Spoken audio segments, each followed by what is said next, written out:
Welcome back, friends. So today we will going to discuss the conjunctive reactions. Conjunctive reactions are those reactions in which the product formed in an elementary steps act as the reactant for some other elementary reactions. That is called conjunctive reactions. ऐसे reactions जो एक step से second step में बहुत जल्दी चला के आपको नए प्रोडक्ट देते हैं. जैसे यहाँ पर देखिए, जैसे जितने भी most of the radio active reactions हैं दे आर कंजक्टिव रिएक्शंस. जैसे जहाँ देखिए आपके पास लेड है, लेड 21282 है, it will take out one beta particle that is electron. जो बीटा पार्टिकल है वो इलेक्ट्रॉन और कुछ नहीं है, ठीक है. तो गिव यू बिस्मथ, और बिस्मथ जो है further gives you one more beta particle and gives you polonium. Similarly जो थोरियम है, it undergo disintegration to give you 5 alpha particle and 3 beta particle to give you bismuth 83. वो further disintegrate करके क्या करेगी आपको, gives one more alpha particle to give you what, it will give thallium 81. Then the thallium again lose one more beta particle to give you polonium. तो यहाँ पर reaction 2 step में हुआ, रिएक्शन 3 स्टेप में.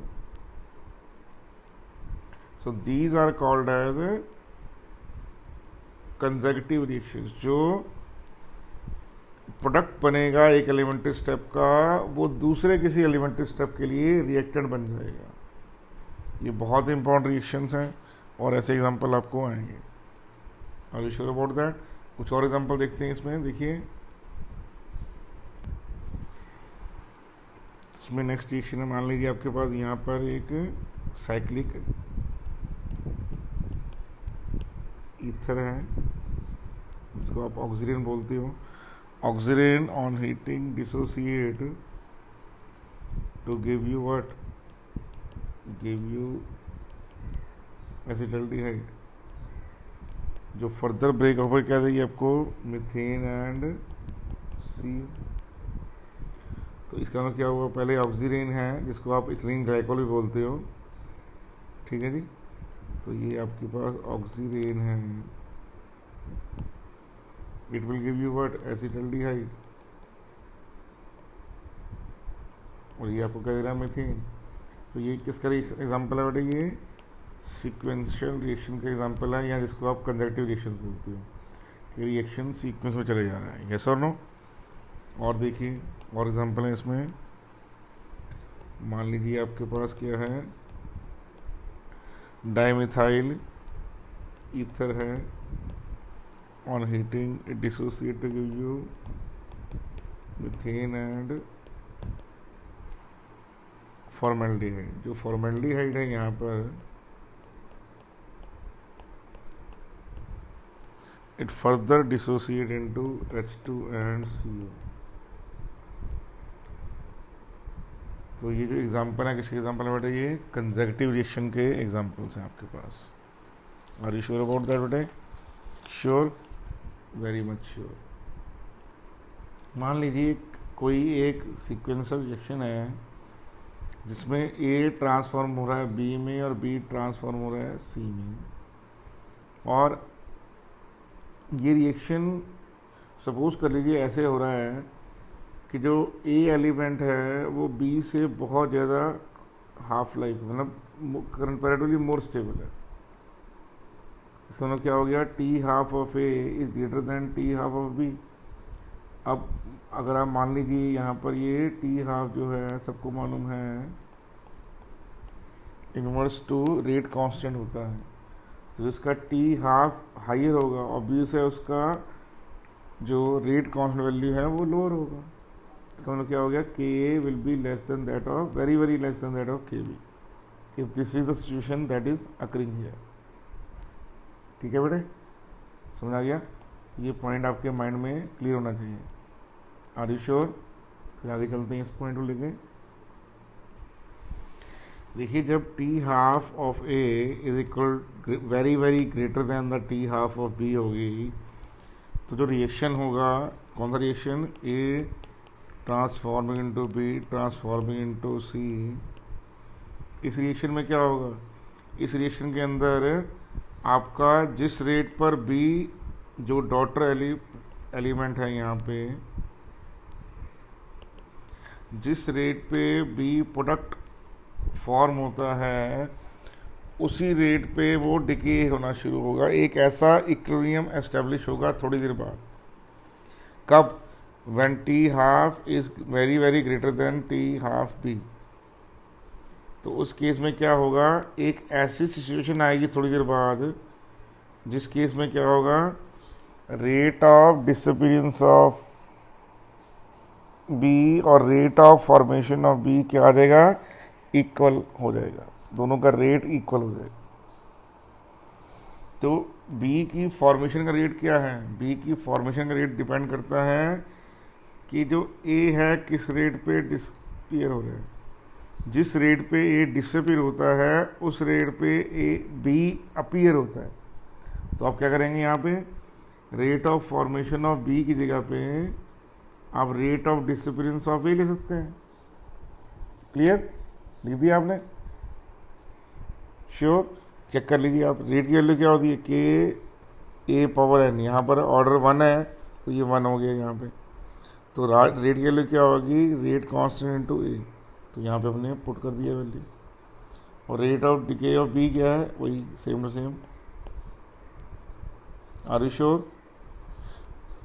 ये कब एप्लीकेबल होगा, इसको हम बोलते हैं, this situation is popularly known as what, this is popularly known as secular equilibrium. क्या बोलते हैं इसको बेटे, सेक्युलर इक्विलिब्रियम बोलते हैं इसको। क्या बोलते हैं इसको,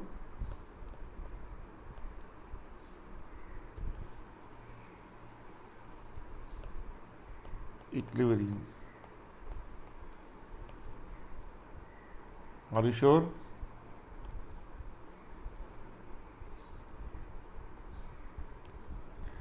जैसा कि हमने आपको बताया यहाँ पे ऑलरेडी कि जो ए है वो ट्रांसफॉर्म करता है बी में और जो बी है वो ट्रांसफॉर्म करता है सी में। ठीक है जी। अब मान लीजिए एक सिचुएशन है जिसमें क्या है, t half of A is very much large than t half of B.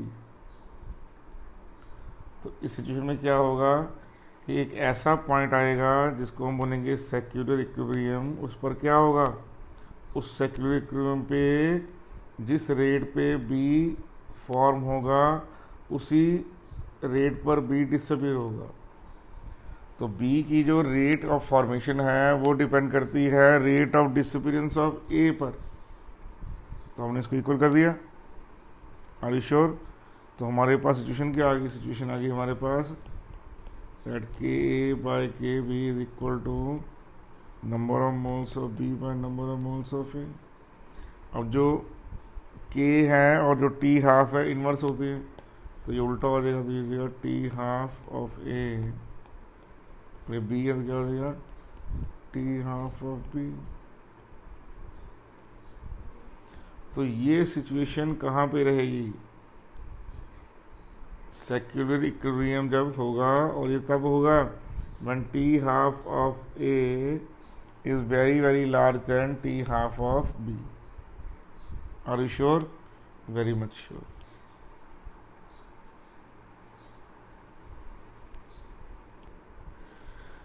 अब सेकंड सिचुएशन में क्या होगा कि मान लीजिए पेरेंट एलिमेंट जो है उसकी जो लाइफ है longer than the daughter element है, लेकिन उसका टी हाफ शॉर्ट है। मैं दोबारा बोल रहा हूँ, जो एलिमेंट पेरेंट एलिमेंट है उस पेरेंट एलिमेंट में क्या है, उस पेरेंट एलिमेंट की जो लाइफ है वो लॉन्गर देन डॉटर है। मतलब क्या हो गया, जो के है वो लेस देन के बी होगा, लेकिन जो एलिमेंट ए की हाफ लाइफ है वो शॉर्ट है, इतनी ज़्यादा नहीं है, तो कंपेरेबल है मान लीजिए दोनों की हाफ लाइफ।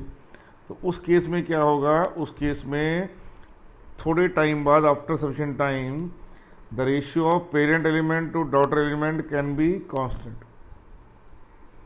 ऐसे इक्विलिब्रियम को हम बोलते हैं ट्रांजिट इक्विलिब्रियम। क्या बोलते हैं, ट्रांजिट इक्विलिब्रियम। तो उसमें क्या होगा, जो N A into rate constant of A है plus N B into rate constant of B minus A है, ये दोनों आपस में इक्वल हो जाएंगे। और अगर जो टी हाफ ऑफ ए है less than t of B है, मतलब क्या हुआ, जो पेरेंट एलिमेंट है उसकी हाफ लाइफ शॉर्टर है, तब इस केस में कभी भी इक्विलिब्रियम नहीं बनेगा। इसमें क्या हो गया, इक्विलिब्रियम तभी बनेगा जब पेरेंट की हाफ लाइफ क्या हो, एटलीस्ट डॉटर की हाफ लाइफ से ज़्यादा हो, तभी इक्विलिब्रियम बन पाएगा, अदरवाइज इक्विलिब्रियम नहीं बन पाएगा। Are you sure about that? Sure, very much sure. तो मान लीजिए एक रिएक्शन, अब इस रिएक्शन दोबारा देखिए क्या है, A transform into B transform into C है, ये K1 है, ये K2 है, that is the first and that is the second stage. तो आप मान लीजिए ए नॉट क्या है, A naught is the initial concentration of A, initial concentration of A जो है वो ए नॉट है। क्लियर है? तो आफ्टर टाइम टी क्या होगा, आफ्टर टाइम टी जो ए है वो ट्रांसफॉर्म होगा बी में, और बी जो ट्रांसफॉर्म होगा सी में मान लीजिए। तो उस केस में जो इनिशियल कंसंट्रेशन है क्या होगी, जो कंसंट्रेशन ए की अभी बची हुई है प्लस जो बी की भी बची हुई है प्लस जो सी ऑलरेडी फॉर्म हो गया। Are you sure about that? तो सी तो डिसअपियर नहीं हो रहा। दोबारा समझिए, what is at any time T, what is initial concentration equal क्या होगा, जो ए अभी वहाँ पर बचा हुआ है प्लस बी जो वहाँ पर बचा हुआ है प्लस जो सी बना हुआ है, क्योंकि ए और बी दोनों डिसअपियर भी होते हैं लेकिन सी डिसअपियर नहीं होता। Sure about that? तो कोई अगर आपसे पूछे रेट जो है डिसअपियरेंस ऑफ ए की इक्वल क्या है, तो रेट ऑफ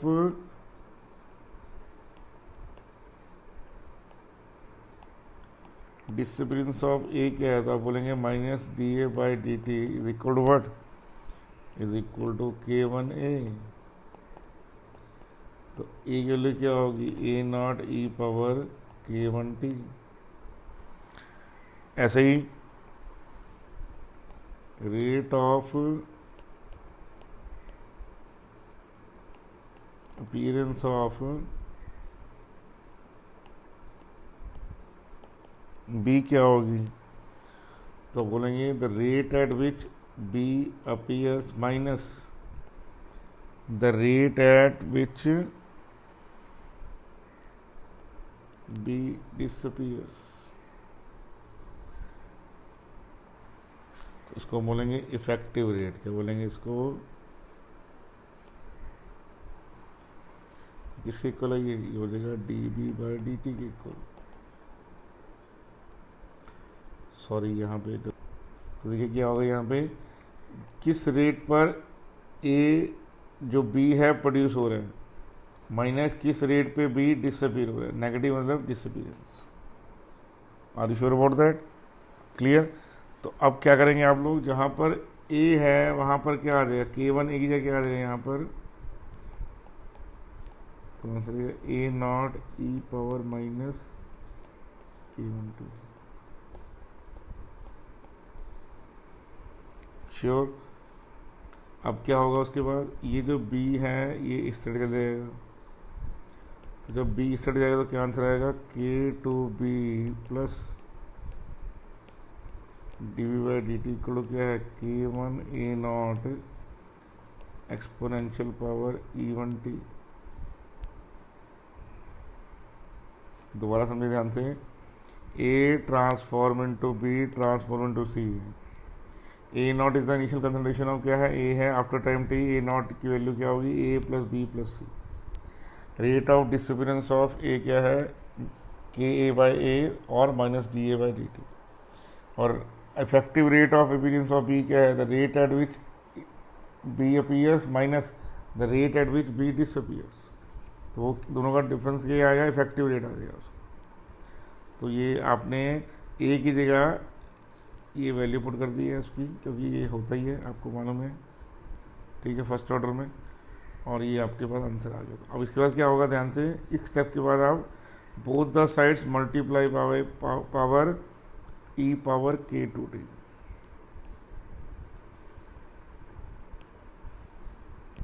अब मैंने लास्ट स्टेप को दोबारा लिख दिया है। अब क्या करूँगा, multiply both side by what, multiply both side by a term E power k2t।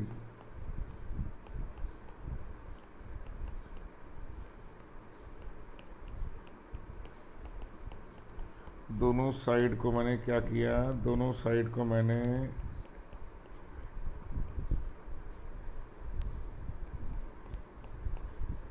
A power k2t से मल्टीप्लाई किया, यहाँ भी मल्टीप्लाई किया, यहाँ भी। अब यहाँ पर बेस सेम है, पावर ऐड हो जाएगी, आंसर है k1 A naught E power k2 minus k1t। देखिए क्या हुआ, बेस सेम है, पावर ऐड हो जाएगी, तो पावर प्लस में है k2t की और माइनस में है k1t की, ठीक है। आप इसको अंदर मल्टीप्लाई कीजिए तो क्या आंसर आ जाएगा,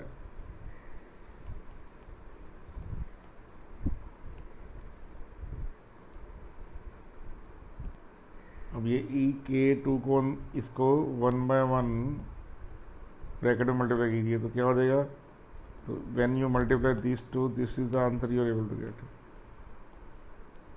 क्लियर। अब चेक करेंगे ध्यान से, तो ये एक फंक्शन बन गया, क्या बन गया, first into derivative of second plus second into derivative of first. ये आपने पढ़ा हुआ है डिफ्रेंसिएशन में चेन रूल। तो इसका क्या हो गया, ये मेरे पास फंक्शन आ गई डेरिवेटिव किसका, डेरिवेटिव ऑफ बी और ए k2t का। ये जो इसका आंसर ऊपर लिखा हुआ है, यस और नो। तो मैंने आंसर को क्वेश्चन की फॉर्म में लिख दिया, क्या कहते दिया, आंसर को क्वेश्चन की फॉर्म में लिख दिया।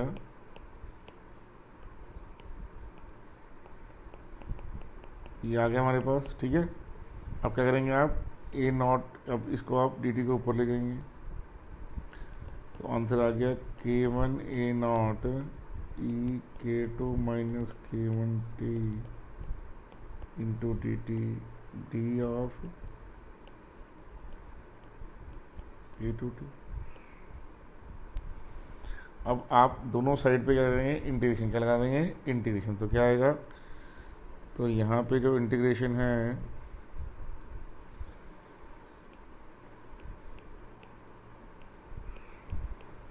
डिफरेंशियल से कट कैंसिल आउट हो जाएगा। यहाँ पर क्या है, k1 A not by 0 to t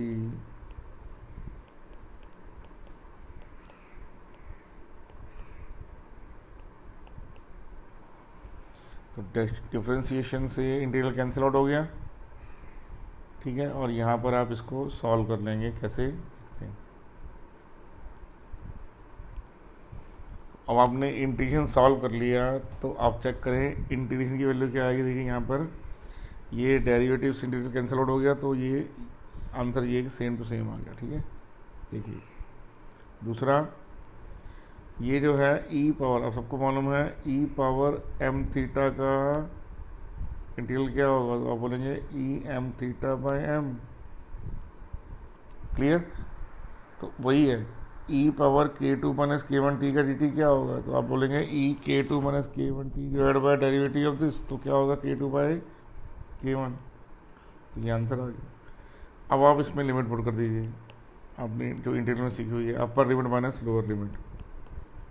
तो ए नॉट ये हो गया E k2 minus k1t by k2 minus k1 minus E power 0 bye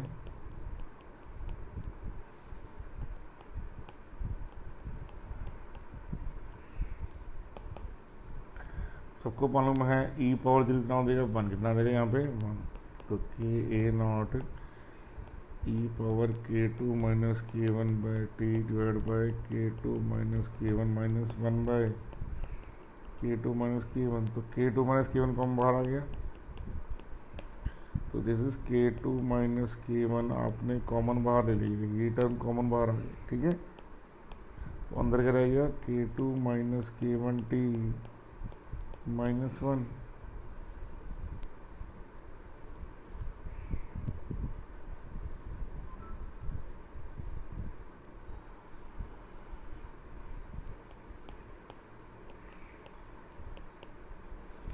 अब करेंगे ये वैल्यू को नीचे डिवाइड कर देंगे, तो क्या आंसर आ जाएगा, b into A not by K2 minus K1 E power K2 minus K1t divide by -1 by,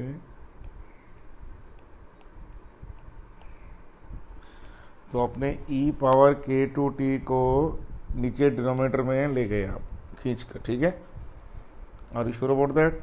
उसके बाद क्या करेंगे, आप इसको सॉल्व करेंगे।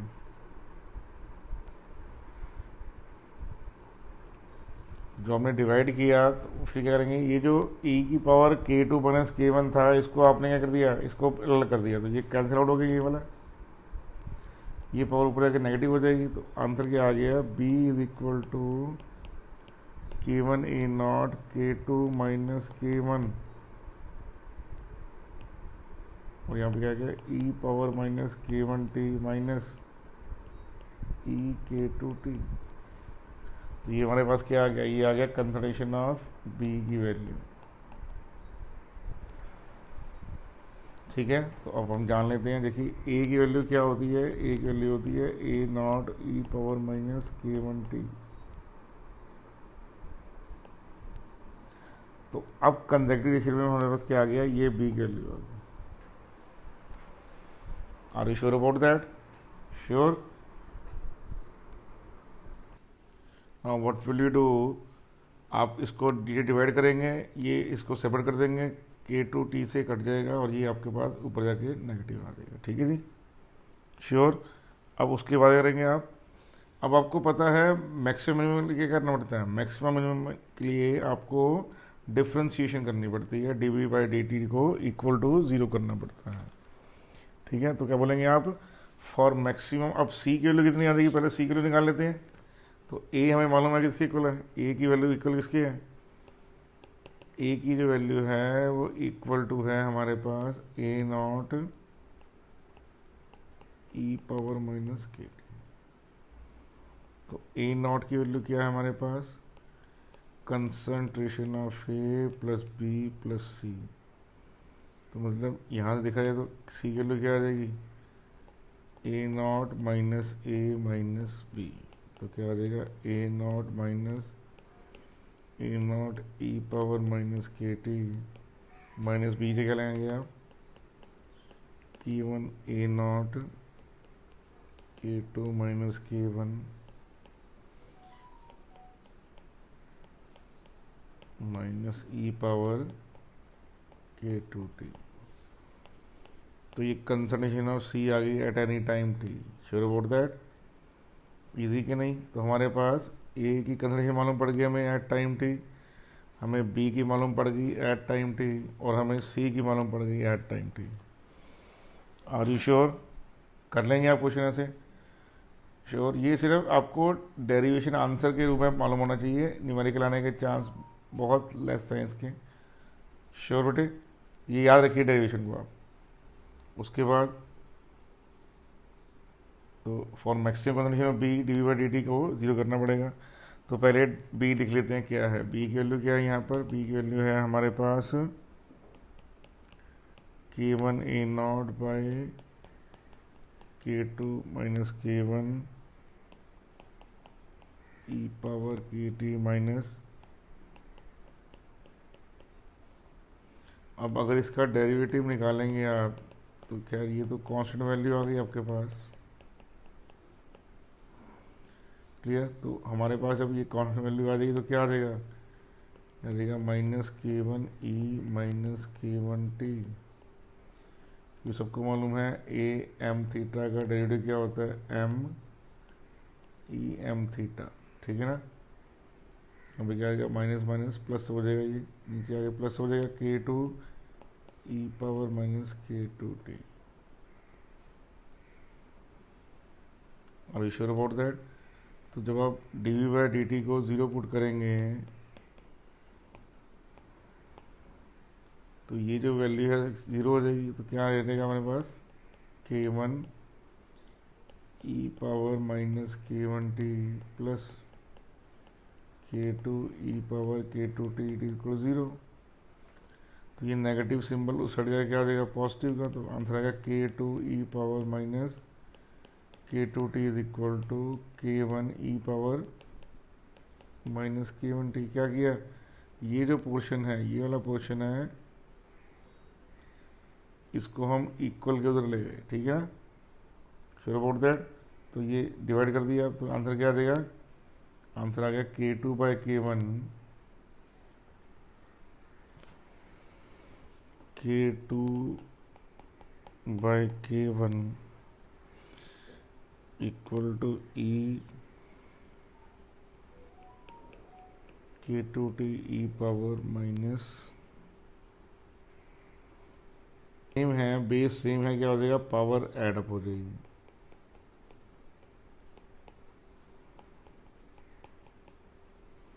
अब आप दोनों साइड पे लॉग नेचुरल लगा देंगे, लॉग नेचुरल लगाते क्या होगा, ई कैंसिल आउट हो जाएगा, लॉग विल कैंसिल आउट ई, तो क्या आंसर आ जाएगा k2 माइनस k1t।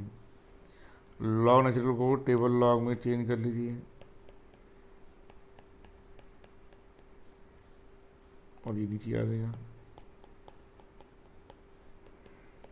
ये t कितना आ गया मैक्सिमम,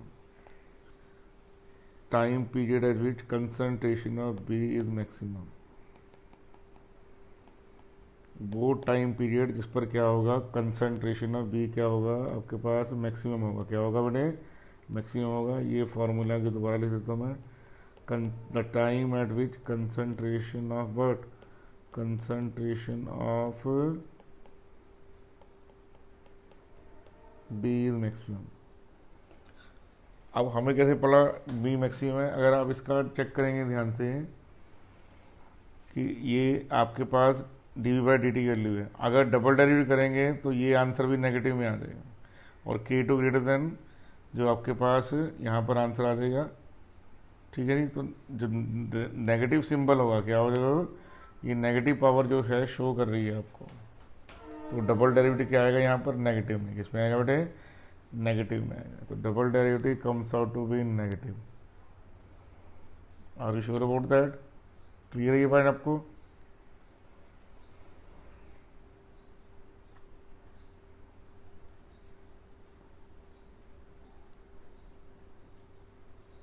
तो ये इक्वेशन को आप अच्छे ढंग से नोट डाउन कर लीजिए, sure.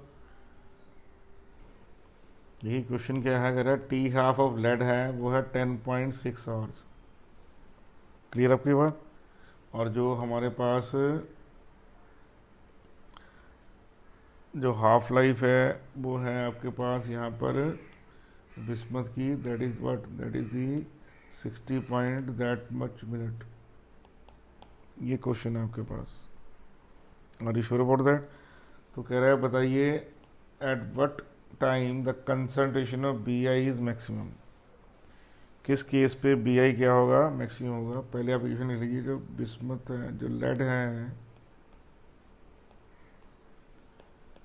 It give you BI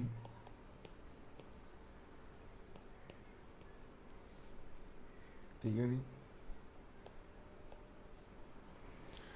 और जो BI है also gives you what polonium.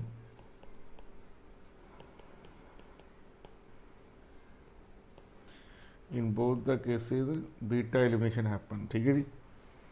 अब जो सबको मालूम है K1 की वैल्यू क्या होती है, तो आंसर है 0.9 T हाफ 1, K2 की वैल्यू क्या होगी 0.693 T हाफ 2। तो T हाफ 1 कितना गिवन है, दैट इज गिवन 10.6 इंटू, ये ऑर्स में गिवन है तो मिनट कर देंगे आप, तो ये मिनट हो गया। तो सॉल्व करने में 10896 10 पावर -3 मिनट इनवर्स आ गया। और यहाँ पर क्या आंसर आ रहा है, यहाँ पर आंसर आ रहा है टी हाफ का आपके पास 60.5 मिनट। तो आप इसको सॉल्व करेंगे तो आंसर आ जाएगा 11.45 इंटू 10⁻³ मिनट इनवर्स। तो ये पास K1 है, ये K2 है।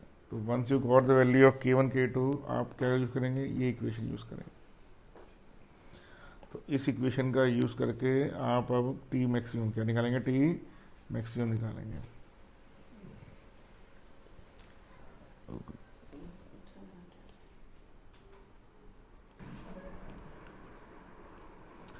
देखिए अब आपको T मैक्सिमम निकालना है, तो टू फाइंड आउट दैट आपके पास वैल्यू क्या है 2.03 K2 minus K1 log K2 minus divided by K1। तो K2 माइनस K1 कैसे फाइंड आउट करेंगे आप, K2 माइनस K1, ये देखिए ये K2 की और K1 की वैल्यू को माइनस कर दीजिए, आंसर आ गया 10.3604। ये वैल्यू को उठा के यहाँ पुट कीजिए, you will get this answer. Sure, very much. Students देखिए नेक्स्ट क्या होगा इसमें कि अब आप इसके ग्राफिकल कंसिक्वेंस से देखिए। तो पहले ग्राफ में क्या है कि जो K1 है और K2 है इनमें कोई ज़्यादा डिफरेंस नहीं है। Are you sure? तो उस केस में क्या हो रहा है, चेक कीजिए यहाँ पे कंजर्वेशन ऑफ A डिक्रीजिंग कर रही है और B ग्राफ चेक कीजिए, फर्स्ट इंक्रीजेज देन डिक्रीजेज, और जो C है it is continuously increasing. Sure? जो दूसरा ग्राफ है उसमें क्या देख रहे हैं आप लोग, when K1 is very very large then K2, तो उस केस में क्या होगा, कंसंट्रेशन ऑफ A जो है डिक्रीजिंग कर रही है, B जो है वो कंपैरेटिवली ज़्यादा इंक्रीज कर रही है, ठीक है। और जो C का जो अपीयरेंस है वो लीनियर है, क्या बेटे वो लीनियर है यहाँ पे। और थर्ड जो ग्राफ है उसमें क्या होगा, K1 is very very less then K2, तो क्या होगा, जो उस केस में तो B डिसअपीयर बहुत जल्दी होगी। कारण क्या है, because K2 is very very fast, तो K2 concentration is disappear very rapidly, and उसका मतलब क्या हो गया, C will appear very rapidly. तो B की डिसअपीयरेंस रैपिड है और C की अपीयरेंस रैपिड है। Are you sure about that? Okay, nice.